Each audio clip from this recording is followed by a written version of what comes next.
Hello student, मैं Saddam sir सरल रसायन यूट्यूब चैनल पर आपका स्वागत करता हूँ। 11th क्लास में हम एटॉमिक स्ट्रक्चर पढ़ रहे थे। एटॉमिक स्ट्रक्चर के अंदर जितने भी एटॉमिक मॉडल थे वो पढ़ लिया था। यानी कहने का मतलब हमने जो है क्लासिकल मैकेनिज्म और वेव मैकेनिज्म की कुछ थ्योरी पढ़ी थी।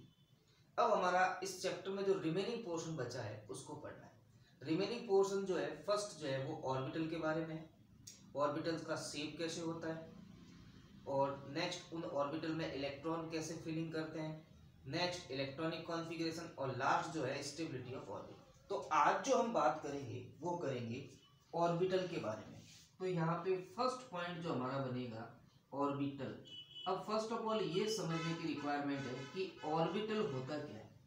तो ऑर्बिटल जो है एक 3D एरिया है और उस 3D एरिया में इलेक्ट्रॉन प्रेजेंट हो, यानी कि those 3D area having presence of electron, या कह सकते हैं हैविंग प्रोबेबिलिटी ऑफ इलेक्ट्रॉन, यानी कि वो पर्टिकुलर एरिया जिसके अंदर इलेक्ट्रॉन की प्रेजेंस हो या इलेक्ट्रॉन की प्रोबेबिलिटी या इलेक्ट्रॉन की पॉसिबिलिटी बताई जाए, उसको क्या बोलते हैं, ऑर्बिटल बोलते हैं।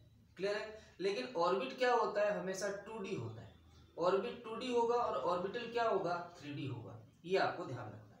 अब बात करें इसके अंदर, तो यहां पर टाइप्स ऑफ ऑर्बिटल की बात करें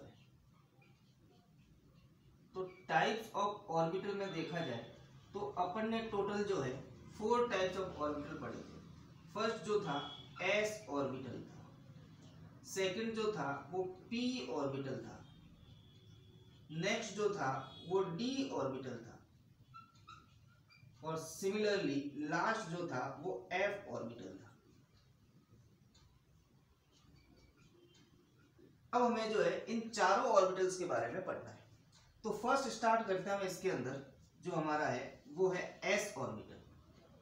फर्स्ट जो है एस ऑर्बिटल। अब एस ऑर्बिटल का फुल नेम देखा जाए तो वो होता है शार्प, यानी इसको बोलते हैं शार्प ऑर्बिटल।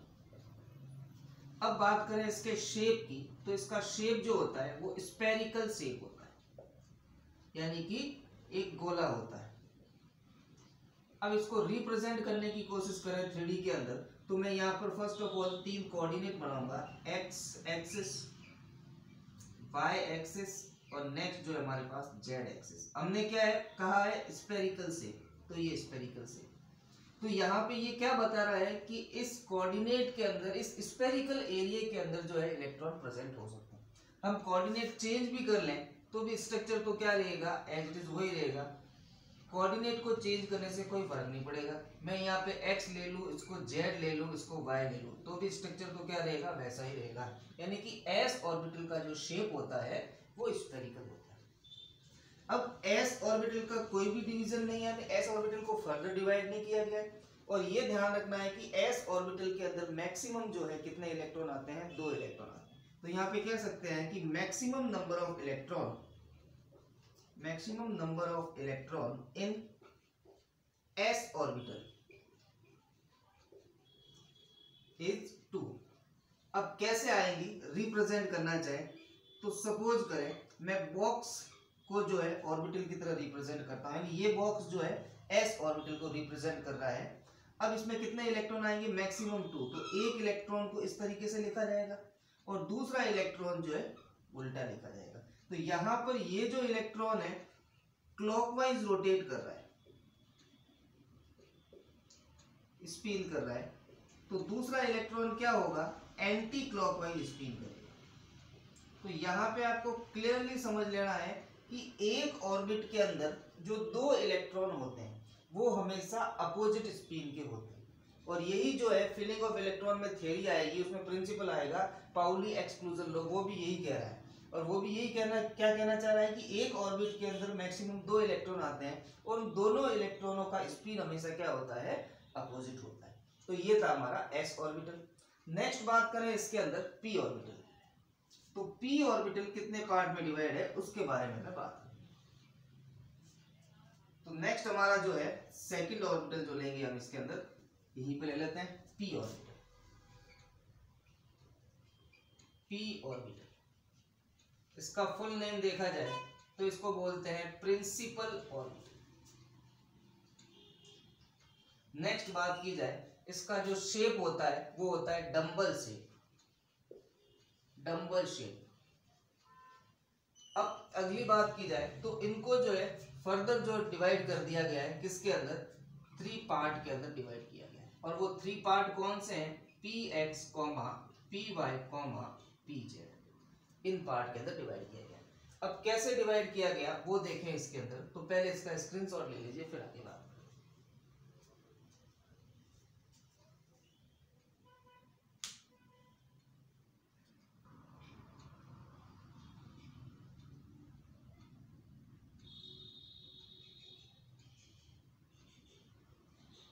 आगे बात करें हम इसके अंदर, तो यहां पर हमें देखना है कि p ऑर्बिटल का शेप कैसा होता है। और अभी हमने बात की कि p ऑर्बिटल का स्फेरिकल शेप होता है, उसको 3 पार्ट में डिवाइड किया गया है, px, py, pz। यानी कि इसका डायग्राम बनाना चाहूं तो मेरे पास ये 3 कोऑर्डिनेट x, y और z। अब मैं क्या करूंगा, मुझे डायग्राम रिप्रेजेंट करना है px का, तो मुझे x एक्सिस पर क्या करना है, एक डंबल शेप स्ट्रक्चर बनाना है। ठीक है, अब ये डंबल शेप स्ट्रक्चर का ये जो ओपन एरिया है, ये जो एरिया है वो क्या रिप्रेजेंट कर रहा है कि यहां पर जो है इलेक्ट्रॉन होने की प्रोबेबिलिटी है। क्लियर। नेक्स्ट बात करें इसके अंदर पी वाई की, तो वही हमारे पास 3 कोऑर्डिनेट x, y और z। अब हमें किस पर बनाना है, पी वाई ले रहे हैं तो y पर क्या करेंगे हम, यहां पर जो है बता देंगे डंबल शेप। इसका मतलब इलेक्ट्रॉन कहां पर प्रेजेंट है, ये जो डंबल के ओपन एरिया है इसमें प्रेजेंट है। नेक्स्ट बात आती है हमारे पास पी जेड की, तो अब हम इलेक्ट्रॉन की प्रोबेबिलिटी कहां बताएंगे, इस जेड एक्सिस में बताएंगे। यानी ये जो हमारा है वो है पी जेड, जेड एक्सिस, और ये हो गया पी जेड एक्स वाई। अब यहां पर एक बात ध्यान रखनी है कि ये जो डंबल है वो तो बता रहे हैं प्रोबेबिलिटी ऑफ इलेक्ट्रॉन को, लेकिन एक एरिया ये है जहां पर ये जो डंबल है आपस में आके क्या हो रहे हैं, मिल रहे हैं। इस एरिया को या इस प्लेन को बोलते हैं नोडल प्लेन। अब नोडल प्लेन होता क्या है, वो प्लेन जहां पर इलेक्ट्रॉन होने की प्रोबेबिलिटी क्या हो, 0 हो, ऐसे प्लेन को बोलते हैं नोडल प्लेन। अब यहाँ पे बात करें कि प्लेन पेपर पर मुझे ऑर्बिटल रिप्रेजेंट करना है, कौन सा, ये मेरे को p ऑर्बिटल। तो इसके 3 पार्ट, पहला px, py और ये हो गया हमारे पास pz, इस तरीके से रिप्रेजेंट करेंगे। नेक्स्ट बात करें इसके अंदर कि maximum number of electron, number of electron p में कितने होते हैं, 3 पार्ट है और हर के अंदर कितने आएंगे, 2 इलेक्ट्रॉन। इसका मतलब कितने हो गए टोटल, 6 इलेक्ट्रॉन आएंगे। यानी कि मैं इसका डायग्राम बनाना चाहूं तो यहाँ पर मेरे पास px, py और pz, single electron single electron single electron, फिर अपोजिट स्पिन वाला इलेक्ट्रॉन होके पेयरिंग होगी। तो ये हो गया मैक्सिमम नंबर ऑफ इलेक्ट्रॉन 6 हो गया। तो इसका एक बार स्क्रीनशॉट ले लीजिए, फिर आगे।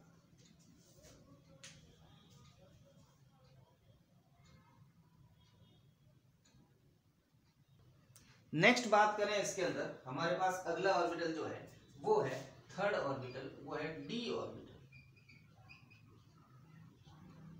इसको लिखते हैं डिफ्यूज से, डिफ्यूज ऑर्बिटल।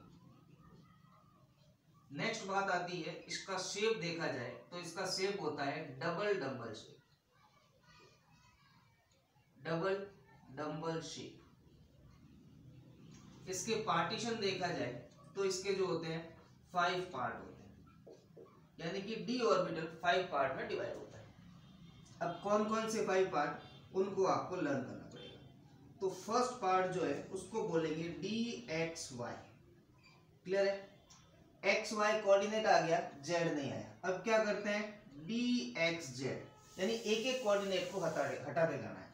नेक्स्ट यहाँ पे डी वाई जेड, यही किया है। 3 कोऑर्डिनेट होते हैं एक्स वाई जेड, इनमें से क्या कर दिया, एक हटा दिया हमने, क्या कर दिया, सिर्फ यहाँ पे जेड हटा दिया तो एक्स वाई बच गया, यहाँ पे वाई हटा दिया तो क्या बचा, एक्स और जेड बच गया, और यहाँ पे एक्स हटा दिया तो ये चीज हो गई। नेक्स्ट बात आती है हमको क्या करना है, d x square dash y square, ये फोर्थ ऑर्बिट, और लास्ट बचा हमें जो है डी जेड स्क्वायर। इस तरीके से हमें इसको लर्न करना है।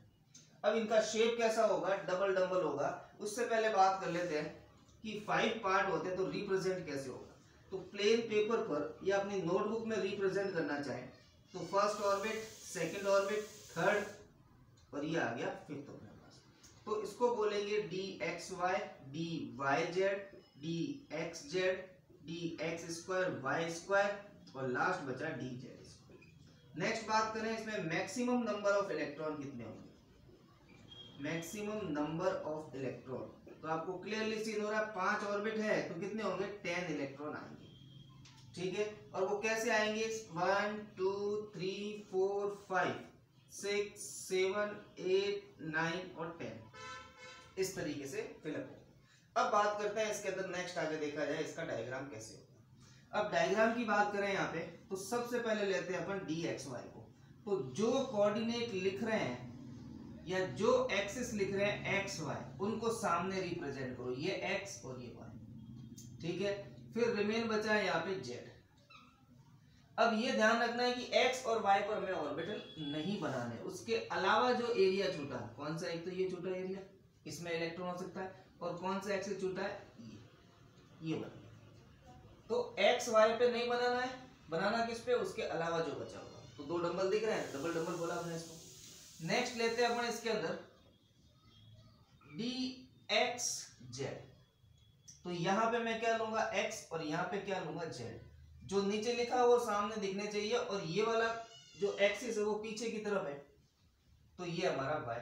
अब इसमें भी क्या करना है, क्या चीज ध्यान रखनी है हमें कि एक्स और जेड पे नहीं होना चाहिए। चलो भाई, ये एक्स पर नहीं है और ये जेड पर भी नहीं है, ठीक है। नेक्स्ट बात आती है इसके अंदर हमारे पास जो बचा कि डी एक्स स्क्वायर, अरे डी वाई जेड, ये बचा हुआ है। तो कोऑर्डिनेट कौन से लेंगे हम इसके अंदर, वाई और जेड लेंगे। तो एक को वाई ले लिया, एक को जेड ले लिया, एक्स को रख दिया लेटरल साइड के अंदर। अब वही कंडीशन, यानी शेप सेम बन रहा है, सिर्फ हम क्या कर रहे हैं, इसके कोऑर्डिनेट चेंज कर रहे हैं, ठीक है। ये कंडीशन इसके अंदर हो गई, और ये हमारे पास क्या बन गया, इनका शेप बन गया। नेक्स्ट बचा इसके अंदर, तीनों आ गए। नेक्स्ट बचा हमारे पास D x square Y square. अब देखिए इनने क्या किया था, कोऑर्डिनेट या एक्सिस को छोड़ के हमने क्या बनाया था, डायग्राम बनाया था। लेकिन इसमें क्या करना है, एक्सिस को लिखना है। तो यहाँ पे जो एक्सिस अपने सामने दे रखा है d x square Y square, तो ये एक्स और ये वाई, यहाँ पे क्या कीजिए आप, डंबल शेप स्ट्रक्चर बना दीजिए। फिर ये बचा, तो यहाँ पे आप डंबल शेप स्ट्रक्चर बना दीजिए। ये कंडीशन होगी, और रिमेन कौन रहा हमारे पास, जेड एज इट इज रखिए, छेड़िए मत इसको। नेक्स्ट बचा डी जेड स्क्वायर। अब डी जेड स्क्वायर जो है वो इस तरीके से होगा, यहां पर है और एक डंबल इसके अंदर की तरफ। ऐसा नहीं बनाते हो तो आप ऐसा भी बना सकते हो, यहां पे एक डंबल और दूसरा डंबल यहां पे, बीच में ये आप रिंग बना दो ताकि शो हो जाए कि एक इनके अंदर। तो ये था हमारा जेड एक्सिस, एक्स, ये वाई, ये एक्स और ये वाई। तो ये होता है शेप किसका, डी ऑर्बिटल।